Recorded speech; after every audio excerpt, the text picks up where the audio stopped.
17 you met? It's been 7 years. Really? Yeah, say 7 years. Yeah. When you compare the person you were then and the dreams you had to be a coach then to now, what's the biggest differences? Well, my view at the time of what a coach was just what everyone thinks a coach is, just training clients in a gym. I didn't really think too much about the psychology aspect of it. I knew I wanted to do something in nutrition, but even then I didn't think about the psychology aspect of nutrition, which basically governs all of their decisions about nutrition anyway. So it was just, my own thoughts were just, I want to be a coach, but I didn't know the depth of it, is probably a better way to put it. And you weren't coaching at the time. When did you start coaching, and what was the beginning of your career look like? I started as a group class instructor. So I started as a group class instructor, just teaching 3 classes a week, but I still worked a different job. I still had an office job at the time, as well as uni, because I still wasn't sure if I was going to be a personal trainer within a gym or go down the food science route. So I wanted to keep both options open and start with at least group class instructing while still studying, so then I can make a decision as the time goes on. But I was teaching group classes, which is fun. It's a nice little rite of passage, I feel like. Yeah. Agreed. Yeah. Compare that to now. Describe what your career and your day-to-day looks like now as a coach compared to what it did back then, and how closely you're living to the dream profession day-to-day that you were wanting. My day-to-day is getting up early, up at 5, train my clients from 6 a.m. every morning until mid-morning, maybe lunchtime sometimes. And in that time I have a mix of one-to-one clients and small group clients as well. And then some days I'll go home, and then I also have some online clients who we have check-ins for. And then in the evenings I go back maybe twice a week. And then outside of that, I also help facilitate a lifestyle program which runs for 12 weeks, and sometimes we run that twice a year. And I think that's really been something that has been probably more of where I could utilize a lot of the skills in Trinity, the different skills in Trinity, and actually apply it to my clients because I have more time with them, as opposed to the time I have with my clients in the gym. Because you are back to back, which is good. It means when you are back to back, then you've obviously booked with clients, right? So, but it also means that sometimes you just don't have that time on the floor to have a chat with them about certain things that you know they need to have a talk about. Exactly. So you get that opportunity and obviously transform. Yeah. And your own online clients. You said skill set, applying to that. What's been the most insightful learnings and exposures that you've gotten over the last 15 months in Trinity that have been the most impactful for you?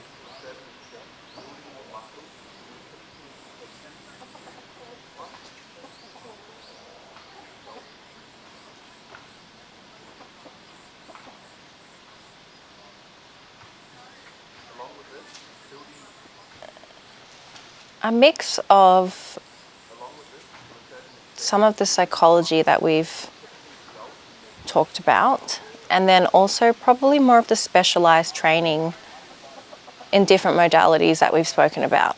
Because I guess going to uni, I had a fair bit of prior knowledge about nutrition and strength training specifically. So to speak about, athletic development, and then just random things like ACL rehab, that workshop, and just different things that we didn't really go through at uni. I really enjoyed those because I just think they're also an opportunity as well to explore. So it's nice. I like doing different things and just seeing if it sits well with me or not. And if it doesn't, then oh well. Yeah. So probably a mix. Of psychology and some of that other Yeah. S&C Yeah. rehab. Yeah. S&C, rehab, and a little bit about Ollie lifting, but we didn't do too much. Was mentioned here or there. And the extracurricular aspects of nutrition, not nutrition, I would say specific health conditions that affect people that aren't really spoken about. For example, like certain gut health issues or skin conditions. Because you don't talk about that at uni. It's in nutrition science degree, just about nutrition. So to go into things like that as well, that was really interesting because really at the end of the day, nutrition and training affect a lot of how the symptoms in those conditions present and how long they'll last for and their severity. So why would you not explore that with your clients? If they're having that issue constantly pop up, then it's good that I can now have a conversation with them about it and feel confident. Feel confident to have a conversation. Yeah, yeah. I still need to reflect on resources, but at least now I understand what they're going through. Right. Is there any specific like condition or skill set component from those that were particularly insightful or useful to you? Speaking about like, TSW really got me. Yeah. Yeah. Really? It's also off the back of me watching a few videos of someone who's going through a TSW journey overseas. Like he left Australia he has severe TSW, and it's so debilitating. But then there's also, not that TSW, like that severity is where everyone ends up. There's a spectrum of how your symptoms can present. Though if you do catch it early, then you can put in a lot of preventative measures so it doesn't even end up at that end stage or it doesn't really present much at all. And so just if you see someone with TSW full blown, it's quite a lot. It's a lot. It is. Yes. Yeah. Yeah.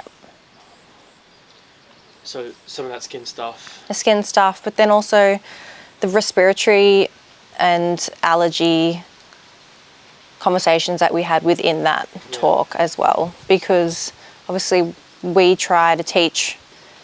always try to teach breathing and bracing with clients within the gym, and then if they're not able to breathe properly because they're having an allergic reaction to something in their environment that they're unaware of, and they just come in like, oh, I'm just having trouble breathing today, then it really does affect how they move throughout that session. And it's also kind of like we can't help them at that time because that's something they would need to do before coming into the gym. But if they don't know where it's coming from, what the trigger is, then they're not going to do it. They'll probably just think, oh, I don't know, I just got a bit of a blocked nose or something. But if you have a blocked nose every day for weeks on end, there's something happening there that needs to be explored. So I really enjoy those conversations because that's every day in the gym. That's popping up constantly in the gym, especially post-COVID with people suffering from respiratory conditions and ongoing health issues that they've unfortunately had from potentially having COVID. So that's the skill set component. What about business? Business was the biggest thing for me because I wasn't very confident in sales. I've never, even though I have a business degree and my business major was marketing, I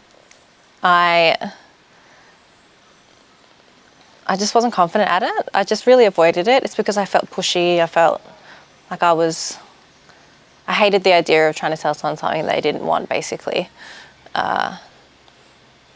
Which is fine when you are, like, that's a legitimate feeling that anyone can have when they're selling someone something that they don't want, and it's also the person doesn't care about themselves. But now when I know that it's something that I know that person should have and I'm passionate about, then it's a very different story. So then I knew that I needed to start marketing and selling myself properly, but I just didn't have that skill set. So that was the biggest thing for me, definitely. What were the particular skills that were the most insightful or valuable or learning pieces along that? I don't know if these have like a specific name. If they do, then correct me if I'm wrong. It was more just certain mindsets that I really need to work through. Just a mindset of letting go if someone says no, not attaching so much to their no. And because that was really big. It almost felt like a rejection of me personally, but it's not. It's just whatever they're doing at the time. It's not for them, and that's okay. They'll come back if they want to, and if they don't, it doesn't matter. You know. And a lot of what Carl Goodman spoke about, and what we've spoken about too, is being more of service, and creating as much goodwill as possible. That's one thing I'm now taking on board a lot more, is leaving people with as much goodwill as you possibly can, because there's no negative aspect of that. Ever. Even if there's just a situation which doesn't turn out the way that you planned it to be, and you need to not pursue something, and maybe other people are involved, and you still leave that situation, not burning any bridges and leaving that person with goodwill all the time. So I think that's been big for me as well.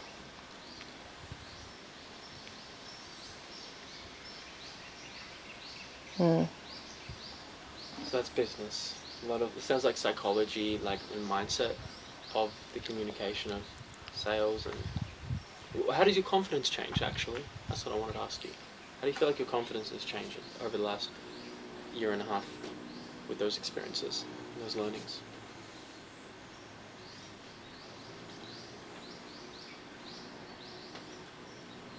I would say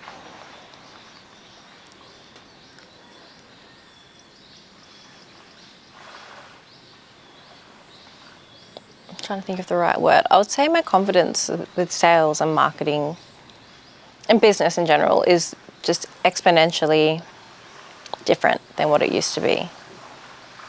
I used to probably think that I had the capacity to ask for more, but I wouldn't ask for more. And then I'll just be frustrated with what I was receiving at the end of the week or at the end of that month, or looking at my income tracker. And I was like, not that that's the only measurement, but one of the most important ones. And so now just having the confidence to ask,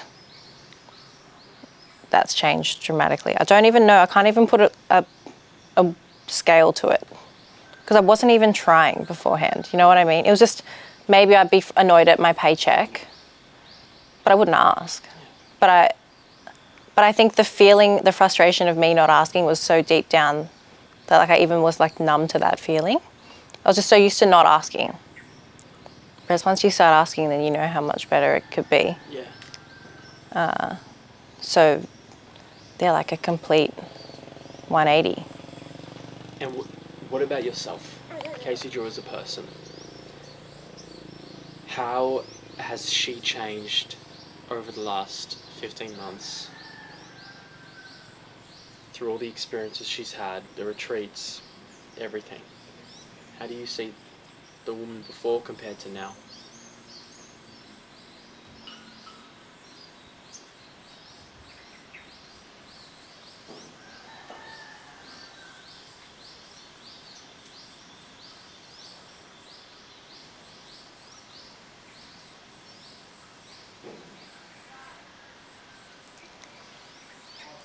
Sometimes this makes me laugh because at the start of Trinity, that was a really difficult time, because I was post separation of someone that I thought we had a good connection with.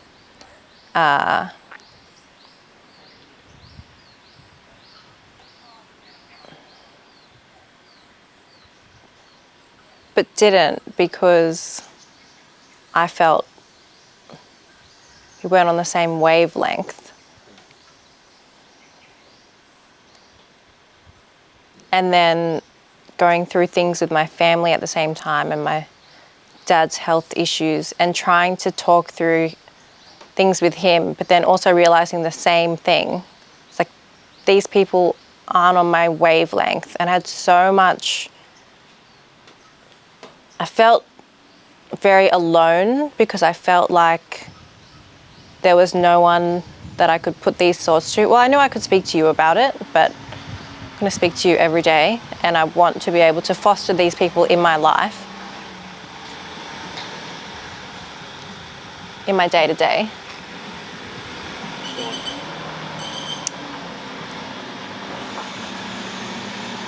And so I felt, mentally, I felt alone, unworthy, confused, and tired. And physically, I was weak. I was very thin. I was much thinner than what I am. Well, I'm not thin, but I was thinner, probably the thinnest that I've ever been. Second thinnest than what I've ever been. But a bit weak, and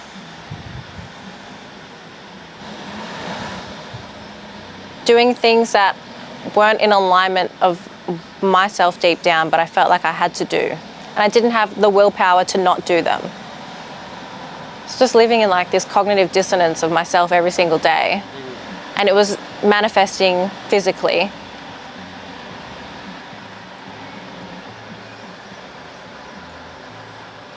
So then, starting Trinity, should I wait? Starting Trinity at that time, where I was extremely low, mentally and physically, was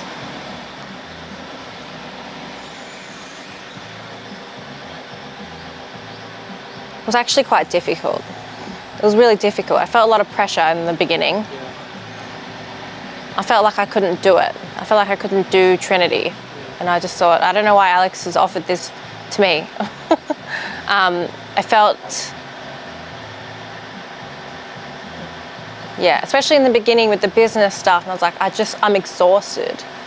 To then go and implement all these things that we're learning, and then come back and check in with you, our weekly targets and fortnightly targets and what have you. I was like, oh my God, I don't think I can do this. To now, where my work capacity has just also changed 180. I can get so much more done in a day, but in a more mindful way as well. I can separate things and not linger. If I don't complete something, it doesn't consume my brain. It's just that it'll be something that's done tomorrow. And I can separate myself from the work that I'm doing and the work I need to do and have just done, to focusing on my social interactions if, my partner comes over or something. Because I didn't have a lot of that before. I just felt like everything was just cloudy and everything just kept overlapping each other, and it was all very confusing. So, and part of that is just from some of the psychology and the mental health habits that we've practiced in Trinity, to be able to separate yourself from always being in that work mindset. So also physically I'm much healthier, strong, eat well, move well. I don't have any injuries. I don't get sick. Once, but. How do we overcome that? How do we overcome going from that point in the beginning where you're like, I don't know if I can do this, questioning, doubting, worthiness? How did the family, help maneuver through that to get to this point?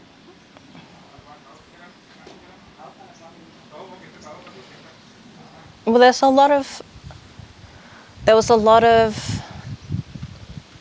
reassurance through, I guess, knowing that maybe other people are feeling the same way. You know, we have our check-in calls, and then I realised that other people were feeling the same way. It's not just me. You can really put people on pedestal when you don't speak to them often. So I could, if we didn't have our check-in calls all the time,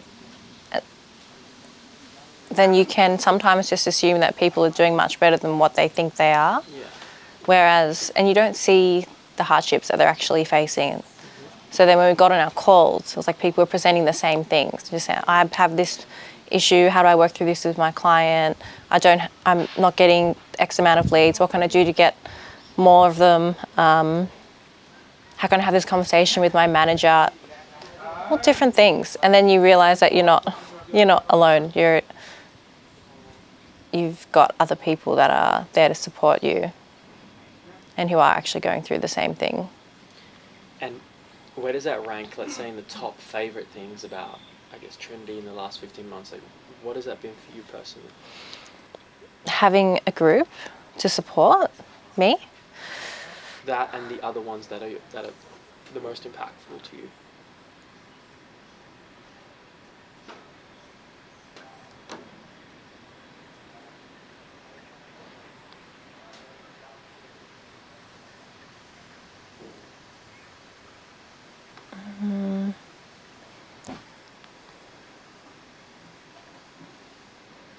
Well, that kind of supersedes everything else, doesn't it? Because without that, everything else would fall by the wayside. So Without the group, the family? without the group, without the unconditional support, without the judgment, with the reassurance, with the acceptance,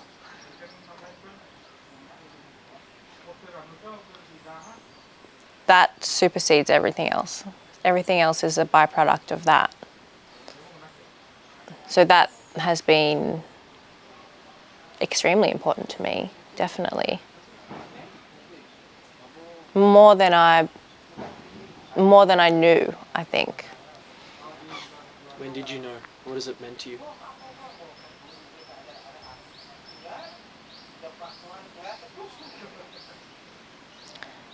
I felt like I really only truly knew and appreciated it on this retreat. Yeah. And I did miss one retreat though, basically. I came for one day, then I had to leave. So I missed that. Yeah. That was a loss of connection that I didn't get to have. But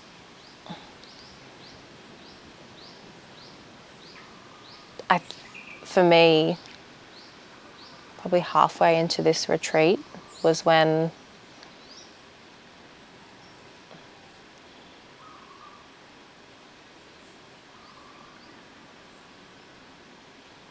there was absolutely no judgment.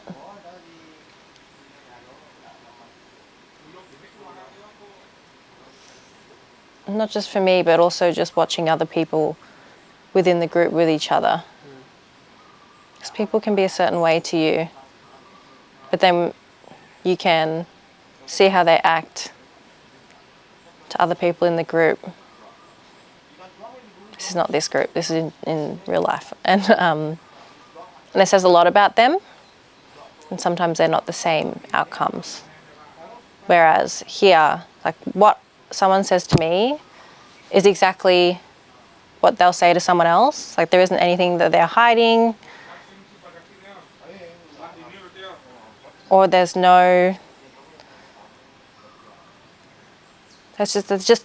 tell the truth. They just tell the truth all the time.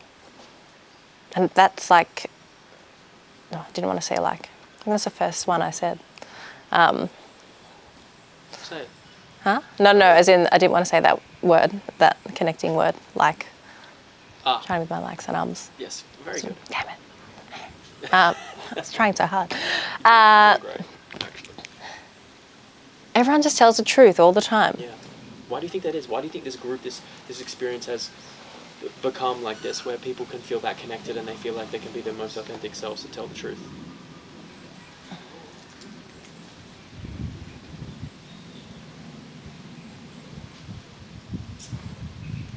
Well, part of it's what we've learned and what we've already been through in terms of talking about and being open and honest with each other and what that actually means and what a no judgment conversation looks like and things like that. But it's also just the personalities that you chose for the group as well. Because we could go through all those things, but you could have one person here who just, their personality just is a little bit off, Yeah. and they would stick out like a sore thumb. Yeah. And I'd love for if someone was like that, for example, in the beginning, for example, the first retreat, that they can have the capacity to grow and match the others. But sometimes that doesn't happen. But that has never really been an issue with this intake. It's just those personalities were just there from the start. And so what is the last week mean to you, Casey? Drew. Actually, I say all those personalities weren't there from the start. I would say my personality was more closed off than what Yeah. a lot of the group was. Very closed off.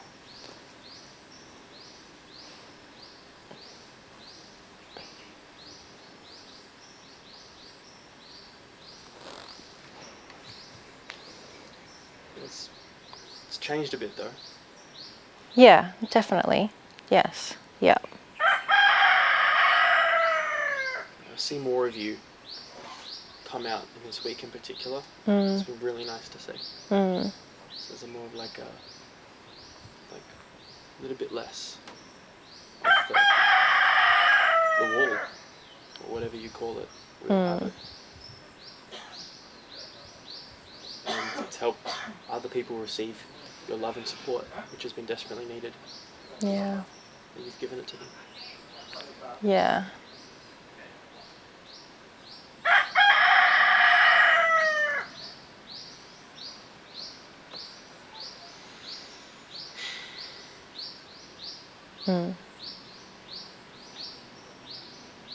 I forget your question, sorry.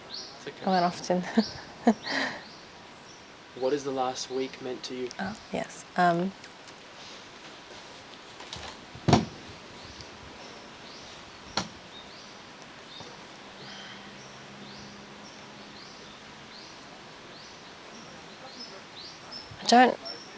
I feel like what I have to say would do the week justice.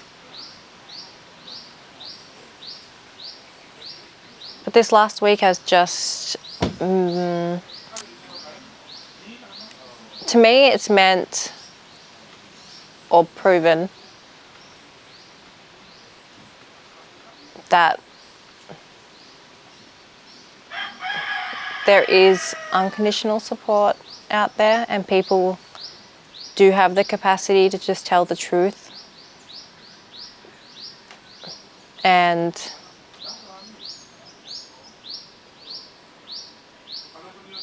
the way that I move through the world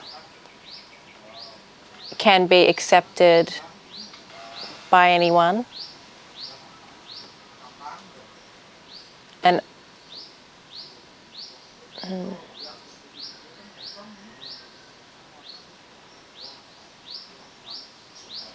And that life doesn't have to be so terribly exhausting when you have the right people around you. What does it feel like instead to be around a group like this? Light.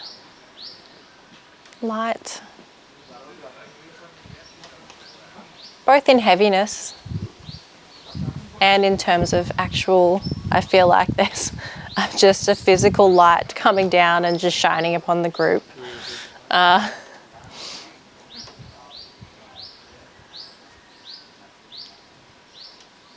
It's interesting that you asked that question and I answered that way. You'll read about it in your letter. Feels light, it feels supportive. easy, but also challenging.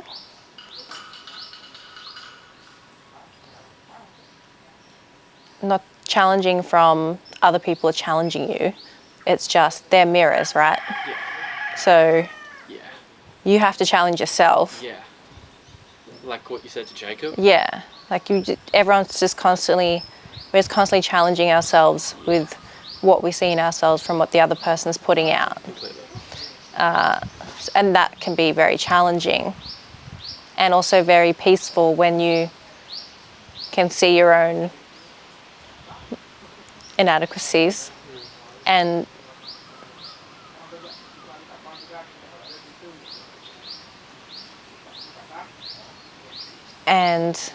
work through them with humility. And then when you start seeing the growth on the other side.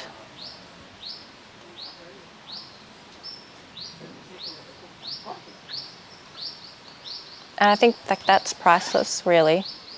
Because that's, to me, what life is, just constantly working through those feelings all the time of inadequacy and maybe unworthiness and feeling unloved, feeling unheard. And some of that can be put onto us from the other person in an unfortunately malicious way. But then a lot of the times that's just us telling ourselves that, and it's not even true. Right. So, and I think that's life, just us working through those. So being here this week, I can catch on to those feelings and thoughts really early. I can work through them a lot quicker than I did. Yeah. And I welcome the uncomfortableness and the growth that will come as a consequence on the other side. And that's just peace, and you can't really put a price on that. Peace. Yeah. I don't know if I've ever asked you this, but what?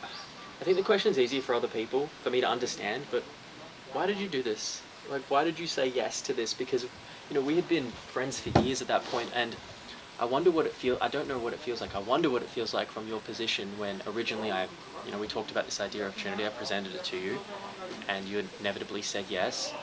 But I think it's something different because obviously we were friends first, and then that evolved into a new dynamic. And I wonder how that was for you and is for you. Because it takes, I think, quite a bit of humility because people don't like to be told what to do. And, you have to have, I guess, a lot of respect for somebody who is guiding you. And the question is, why did you say yes? Why did you want to do it?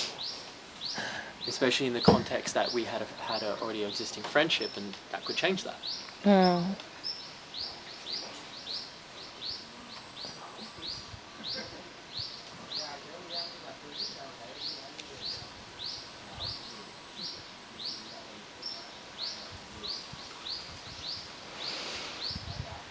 I definitely knew I needed to change something.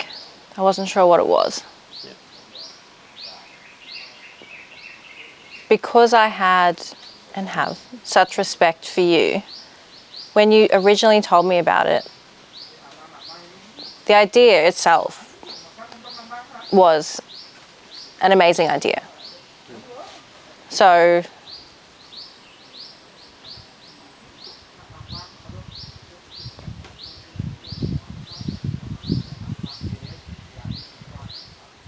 from the get-go, I knew it was something that would be interesting to me. Otherwise, also, you wouldn't have presented it to me if you didn't think I'd be interested in it. For sure.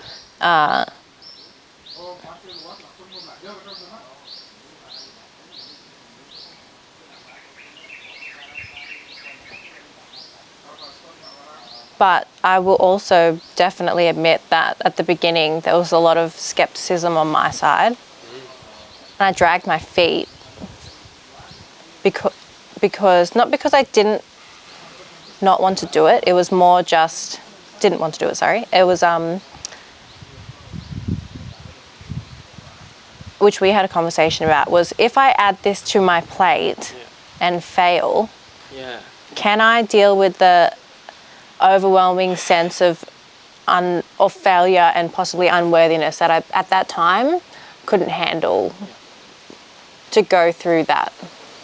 So it was really scary for me to actually say yes to Trinity, not because we knew each other as friends and I had, and I didn't want to take advice from you. It was more the opposite way. It was more just the amount of respect that I had for you meant that if I failed,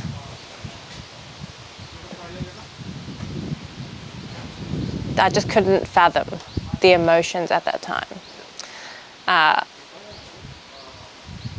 And that was from the emotional side, which was a big, like the biggest reason for my decision. But it was also something that I needed to make a lot of time for in a schedule that was already quite full, or quite, I wouldn't say full, it was just at that point in my life, it was moving rapidly. I was starting new things with my work, and then we created the program, and then I was like, wow, I feel like a lot of things are changing at the one time. I kind of really wouldn't mind something to be a constant. So then to add Trinity, it just felt like a lot of change that I wasn't sure if I could do. And how did you get through it? Because we're here. Yes, I definitely wasn't perfect, and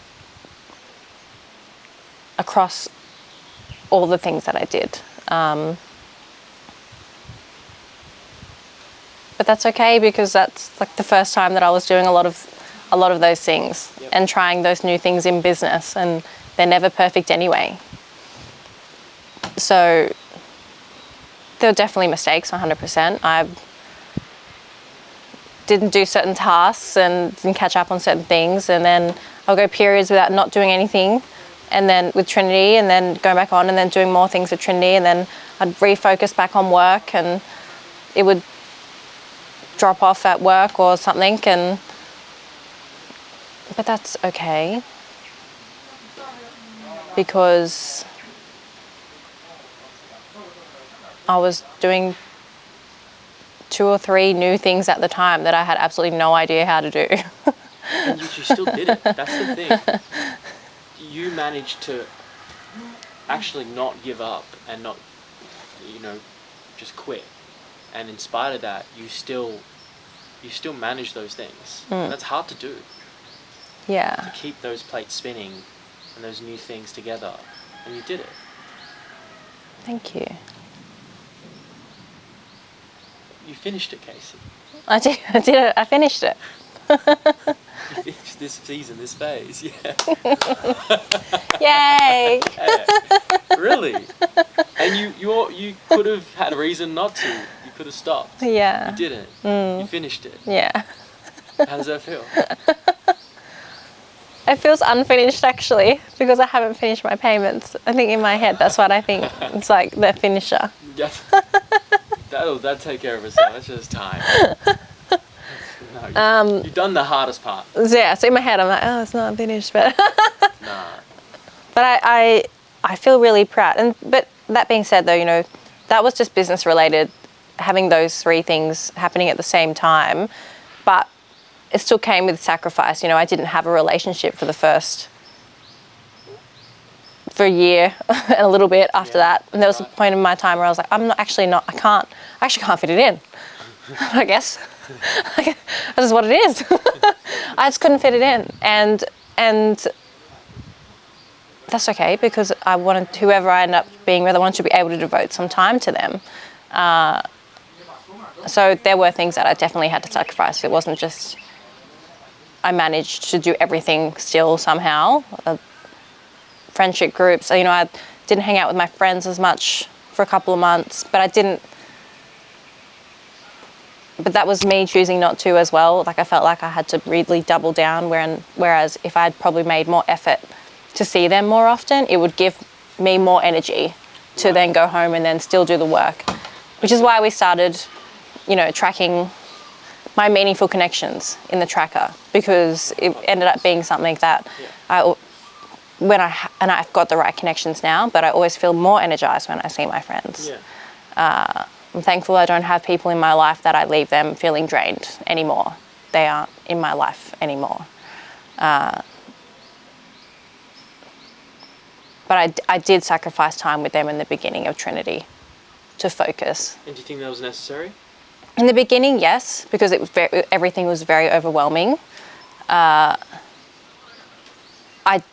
could have started seeing them more often sooner, though.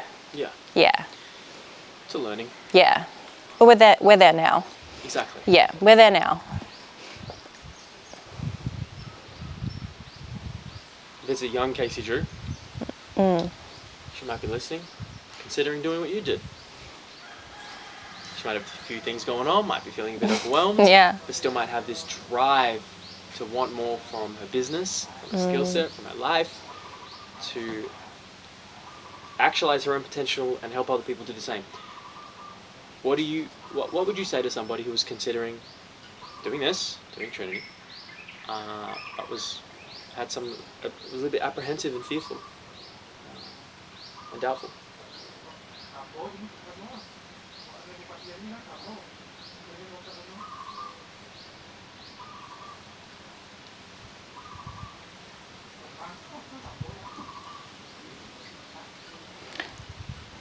I would say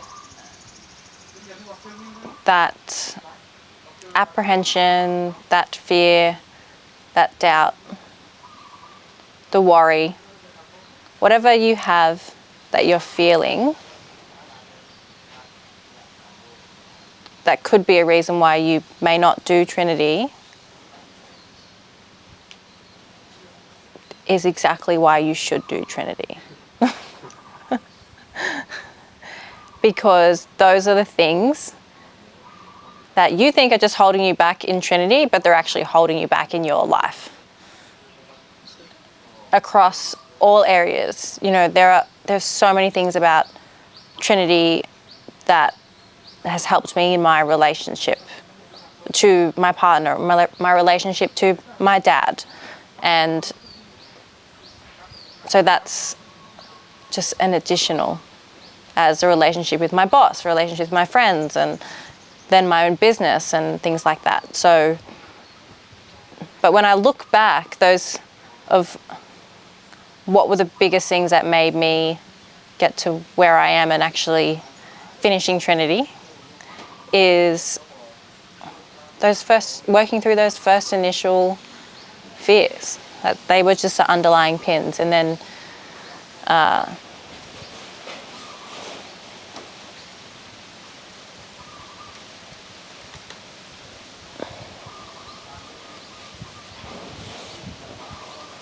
I would say if you're ready to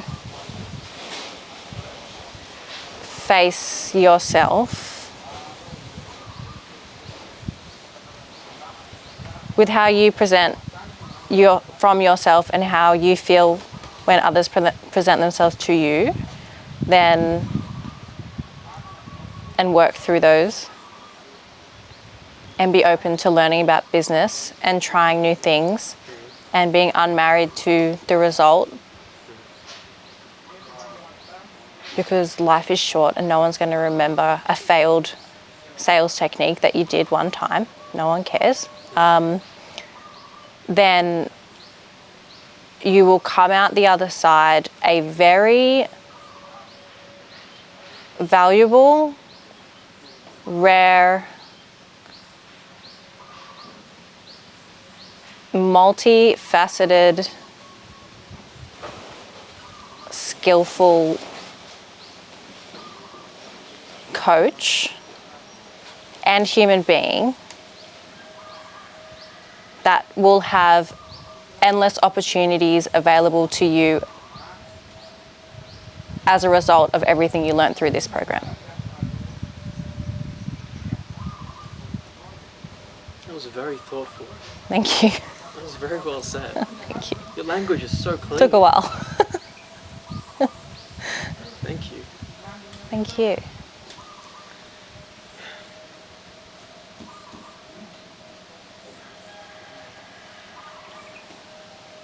I've seen different parts of you on this retreat I haven't seen before.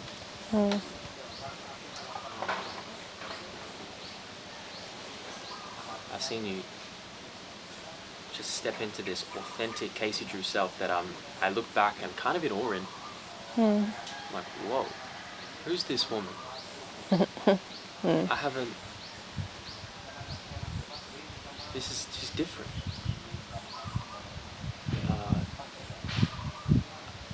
I can't tell you how much it means to me for you to be there for the others in this group. Watching you hold space for Kiara, I was looking at, like a mother, a beautiful mother, like nurturing her child, someone she loves dearly, and holding this beautiful, protective, sacred space for her. And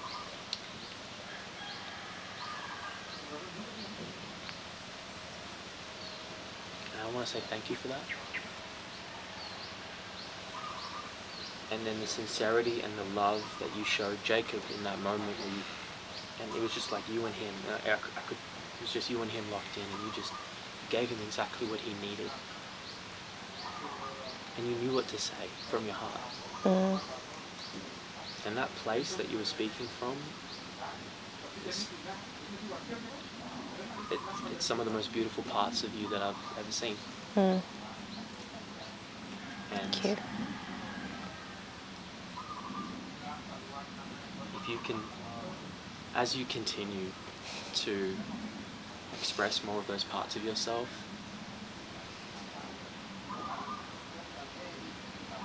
I know all the fears, the uncertainties, the doubts, the unworthiness, the insecurities, the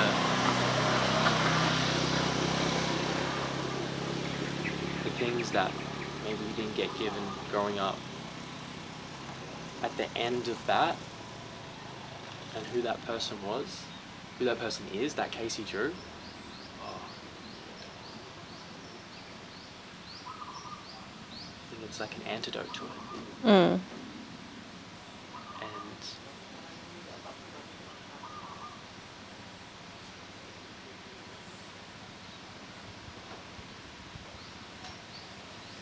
seven years is a very long time. And you've been there in my life through hard times, and I've done the same for you. And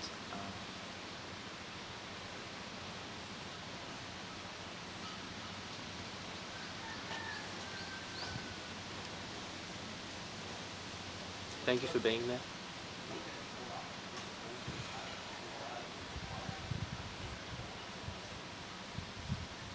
And thank you for pouring so much into this family here.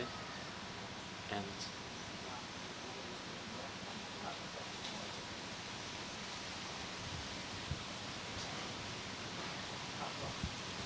I'm proud of the person that you are now and that you've become. And you should be too. Thank you. I am. Oh, yeah.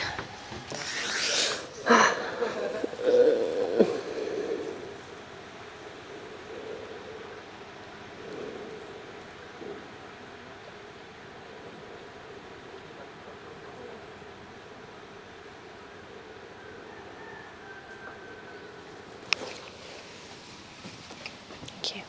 You're welcome.